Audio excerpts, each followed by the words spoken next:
শরীফ ওসমান হাদির সঙ্গে আমার একবারই দেখা হয়েছে।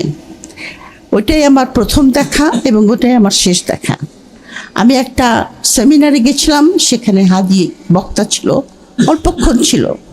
আমরা একসঙ্গে ঢুকছিলাম, তখন হাদির সঙ্গে আমার 2 সেকেন্ড কথা হয়েছে। কিন্তু হাদির সমস্ত কার্যকলাপ, অত্যন্ত দুঃখের বিষয় যে বিএনপির মহাসচিব ওনার নামটা বলতে পারছিল না, কিন্তু আমরা কিন্তু সেম তো বটি, এবং ইনকলাব মঞ্চের নামও বলতে পারছিল না। উনি বলছিলেন ইনসাফ পার্টি।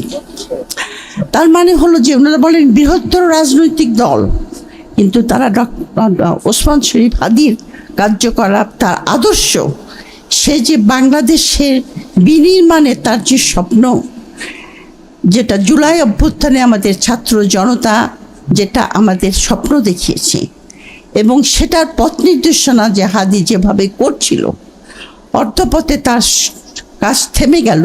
কিন্তু যে কথা হাদি বলেছে যে আমার সন্তান লড়বে, আমার সন্তানের পরে তার সন্তানরা লড়বে, তারা স্বাধীনতার পতাকা সমুন্নত রাখবেই।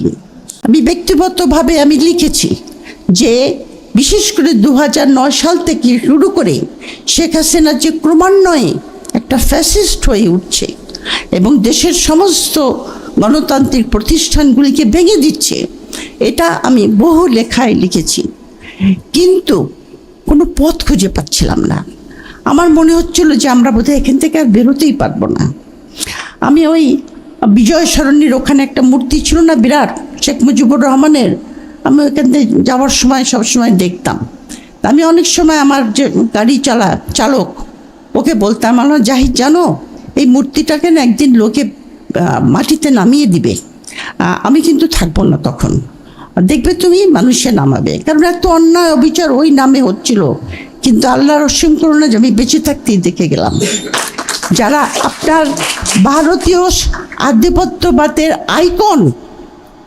আইকন মানে তাকে ব্যবহার করে ভারতীয় আধিপত্যবাদকে যে প্রতিষ্ঠা করেছিল বাংলাদেশে, সেই মূর্তিটাকে যখন নামিয়ে আনলো এবং আমি নিজের চোখে দেখে যেতে পারলাম, তার জন্য আমি আল্লাহর কাছে শুকরিয়া জানাই।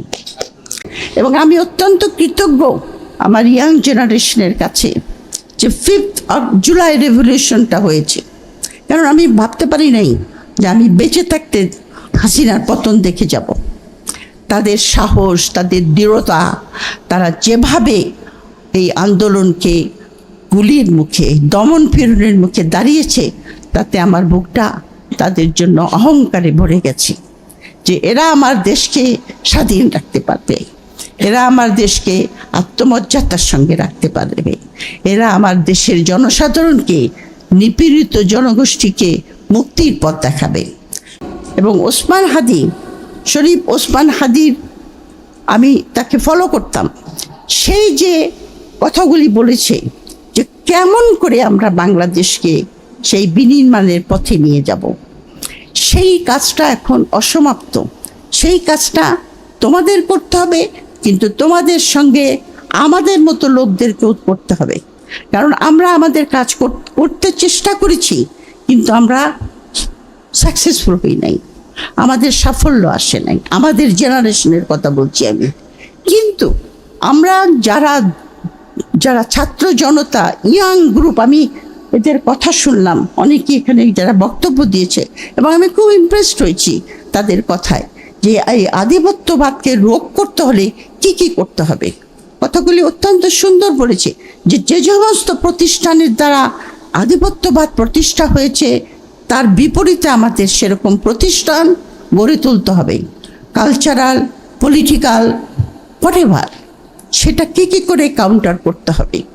সবচেয়ে বড় কথা, ভারতীয় আধিপত্যবাদ যে আমাদের এখানে প্রতিষ্ঠিত হয়েছে, সেটা ভারতীয়রা কার দ্বারা করেছে? আমার দেশের লোকদের যারা চালিত করেছে। হাসিনা যে ফ্যাসিস্ট হয়ে উঠেছে, হাসিনা কি একলা ফ্যাসিস্ট হয়ে উঠেছে? হাসিনাকে সাহায্য করেছে ব্যুরোক্রেসি, হাসিনাকে সাহায্য করেছে মিডিয়া, হাসিনাকে সাহায্য করেছে আর্মি, সবচেয়ে বেশি সাহায্য করেছে আমাদের প্রাণপ্রিয় আর্মি। কিন্তু সেই জন্যই সে এখানে পৌঁছেছে। যখন বিডিআরের আপনার পিলখানার হত্যাকাণ্ড ঘটল, সেটা কিন্তু ছিল বাংলাদেশের সার্বভৌমত্বের উপরে আঘাত। হাদির হত্যাকাণ্ডটাও কিন্তু আমাদের সার্বভৌমত্বের উপর আঘাত।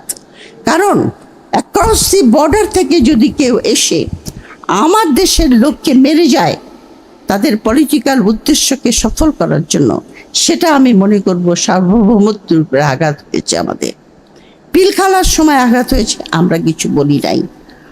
শাপলা চত্বরে হয়েছে, আমরা কিছু বলি নাই। গুম হয়েছে মানুষ, আমরা কিছু বলি নাই। আজকে যারা প্রথম আলো আর ডেইলি স্টারের জন্য রাস্তায় দাঁড়িয়েছে, এই মুখগুলি অত্যন্ত চেনা। এরা নিজেদেরকে সুশীল বলে, আমি বলি এরা হলো ওয়েদার কক বা মৌসুমি সুশীল। মানে যখন তাদের এজেন্ডা সামনে আসবে, তখন তারা মানবাধিকার, হিউম্যান রাইটস, অমুক তমুক এগুলি বলে আসবে। কিন্তু প্রথম আলোর অফিসে আগুন দিয়েছে, আমি ভায়োলেন্সকে সাপোর্ট করছি না, কিন্তু আগে কি কাগজে আগুন দেওয়া হয় নাই? নয়া দিগন্তে কি আগুন দেওয়া হয় নাই? সংগ্রামের এডিটারকে দাড়ি চেপে, দাড়িতে বয়স্ক লোক, উনি তো কিন্তু মরেও যেতে পারতো, তাকে কি, তখন এরা কোথায় ছিল? এদেরকে এই কোশ্চেন করতে হবে।